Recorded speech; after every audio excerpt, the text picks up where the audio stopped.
Hi, I'm Joe Stein, editor-publisher of Florida Golf Magazine. Today, we're in beautiful Jupiter, Florida at Jonathan Landing Golf Club to speak with world-renowned golf course architect Arthur Hills. I'd like to read something that I wrote about Jonathan's Landing. I remember vaguely back in 1989 when we were designing and building the Hills course at Jonathan's Landing in Jupiter, Florida. The site was only about 100 acres, which is really quite small for an 18-hole course. Therefore, the emphasis was on strategic planning. At a maximum length of just over 6,300 yards, the par 71 layout is not very long, but still it requires thoughtful shot making if one is to be successful. The natural beauty of the cypress hammocks, the winding wooden paths, and abundant wildlife add to the course's charm. Golfers and community residents alike truly appreciate that there are no interior roads. In other words, it's a core golf course with no houses and roads going through the golf course. Of the two courses at Old Trail, the Hills course with its narrow fairways is generally viewed by the members to be more difficult than the other course, even though it's not very long. Perhaps that's why Jonathan Landing hosts player ability tests for the PGA of America on this course. They also host all their junior events on this course. The course is tight and challenging with good holes requiring straight tee shots, as most courses do. Overall, the course has a nice rhythm. For instance, the first two holes are both favorites with the members in that one is known for playing relatively easy and the second is quite difficult. Hole number 1 is a 338-yard par 4 from the back tees. The first hole is a short par 4 and a really fun start for the longer hitters. They can, real long hitters can practically get it to the green. With the convenient practice area left off the tee and a palm-filled coquina rock waste area on the right, players want to keep the drive in play. It's a good hole to begin the round since the potential for birdie is high if the middle of the fairway can be found on the tee shot.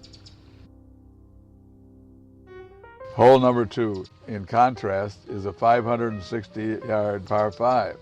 The second hole is regarded as the hardest hole on the Hills course.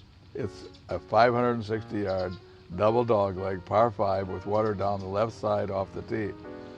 Beyond the first landing area where the fairway turns to the right, trees define both sides of the playing corridor.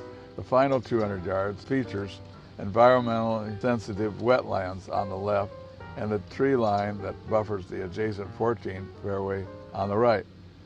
It's a tight hole that has a big intimidation factor on all 3 shots. It's a very difficult hole. There are 5 par 3s on the golf course. I like the way the par 3 holes turned out at Jonathan's Landing, and I'm pleased to know that the members enjoy them as well. Of course, you got to have the members like them. One relatively unique feature of the Hills course is the back-to-back par 3s found on holes 12 and 13. That happened because of the wetlands and the environmental restraints.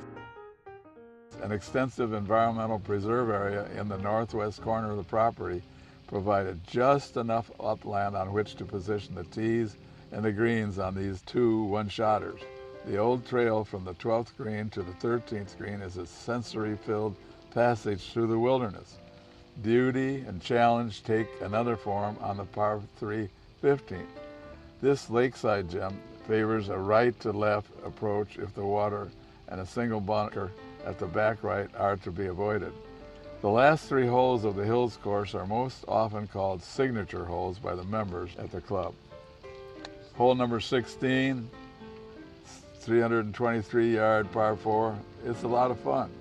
Though not very long at 323 yards, it's a picturesque par 4 with extensive mounding down the entire left side of the fairway and a long fairway bunker down the right side. There's a shallow, elevated 2-tiered green that is protected by 2 deep left front bunkers. The 16th has one of the wider fairways on the Hills course at Old Trail. However, the strategy of the hole requires a well-placed drive near the long bunker on the right if the best approach angle, one that mostly steers clear of the greenside bunker, is to be realized.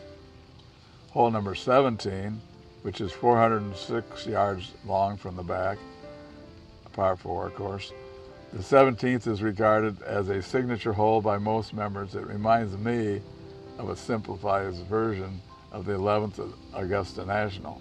Although the tee shot is more open than its cousin in the neighboring state of Georgia, the second shot, with its similarly placed lake on the left, offers little hope to those looking for an easy finish to their round. Don't become careless off the tee, though, on this, the number 8 handicap hole. An overcooked draw can eventually find water if the conditions are firm and fast. Players certainly don't want to be hitting their third shots from 200 yards out on this solid test. Furthermore, the difficult approach to the green is significantly squeezed by a bunker on the right. This gem of a hole has derailed many a good round. Hole number 18 at 414 yards is pretty good length for this membership. Earning the 4th hardest handicap rating, the 18th is a long par 4 and a superb finishing hole. It plays at 414 yards from the elevated tees and 292 yards from the forward tees. As the third of 3 great finishing holes, water must be negotiated both from the tee and on the approach. A raised green accompanied by a deep bunker on the right makes players work to the very end. First-time players who look at the yardage of the Hills course and think they are in for an easy day will be surprised when they tally up their scores at the end of the round. Nevertheless, as the members will all agree, the hidden challenges of the Hills course are perfectly balanced for the truly unique natural beauty and serenity of Jonathan's Landing.